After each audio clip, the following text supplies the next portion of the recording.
Bonjour à vous tous, aujourd'hui j'ai fait un gâteau au lait de soja. C'est une recette ultra simple à faire qui est toute moelleuse et surtout que l'on peut décliner comme on veut. On peut la faire au cacao, pépé de chocolat, aux fruits, pommes, noix, ce qu'on aime. Pas besoin de balance pour la réaliser. Toutes les mesures se font au pot de yaourt. J'utilise un pot de yaourt de 125 grammes. Alors, c'est avec ça que j'ai tout mesuré. Alors, voilà. La texture du gâteau, elle est parfaite, elle est très bonne. On va préchauffer le four pardon, à 180 degrés. Voilà. Là, dans mon récipient, j'ai 4 œufs. Voici le pot que j'ai utilisé. J'ai vidé et j'ai nettoyé. Et on va mesurer avec. Alors, un pot de sucre. Voilà, qu'on le remplit bien. Que je verse sur les œufs et je vais battre avec le fouet électrique très bien jusqu'à ce que ça devienne très mousseux. Il faut compter environ 5 minutes de travail. Vous voyez, ça commence à doubler le volume. Voilà, maintenant, vous voyez la texture est bien blanche. On va rajouter un peu de l'huile. Voilà. Là, je vais utiliser un fouet manuel. Voilà, on va travailler avec ça.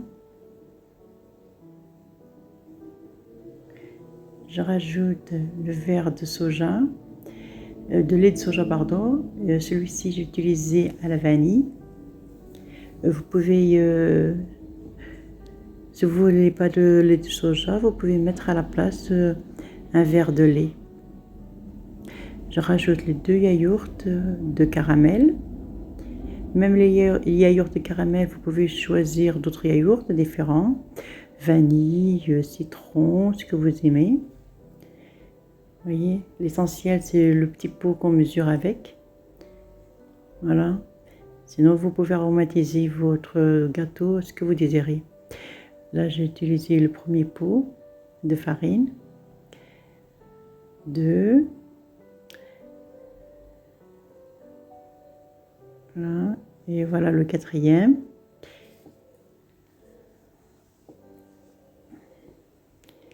Et je rajoute le sachet de chimique. Celle-ci, c'est 11 grammes que j'ai utilisé. Voilà, pour mélanger délicatement. Mon récipient est trop petit, donc j'essaie de faire doucement pour que je n'en mette pas partout. Voilà. La texture, elle est très légère, la pâte. Vous voyez.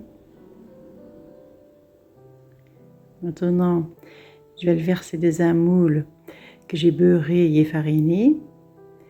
Voici le moule que j'ai utilisé. C'est la première fois que je vais l'utiliser parce que je l'ai acheté, je le trouvais trop beau. Alors, on va voir ce que ça donne.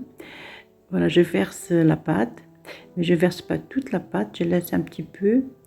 Je vais le faire marbrer. Donc, je vais laisser quand même à peu près 100 grammes 200 grammes de pâte environ. Et je vais rajouter une bonne cuillère à café de cacao amer. Voilà.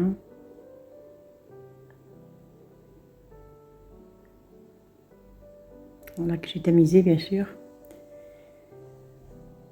On va mélanger tout ça.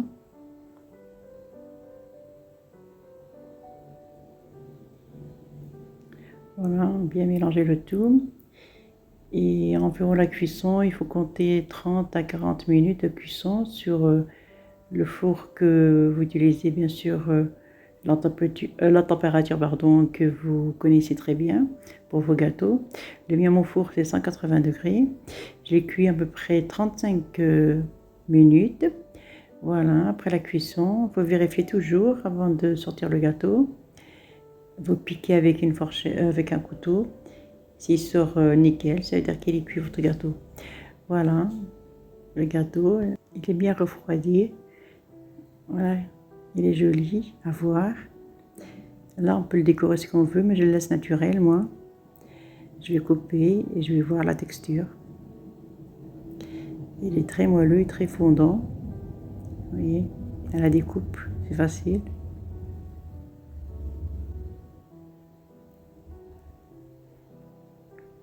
Voilà.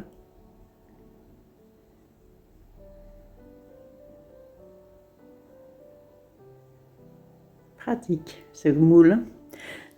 Comme ça, on peut couper des parts facilement. Oui. Je vous remercie de m'avoir suivi et à très bientôt.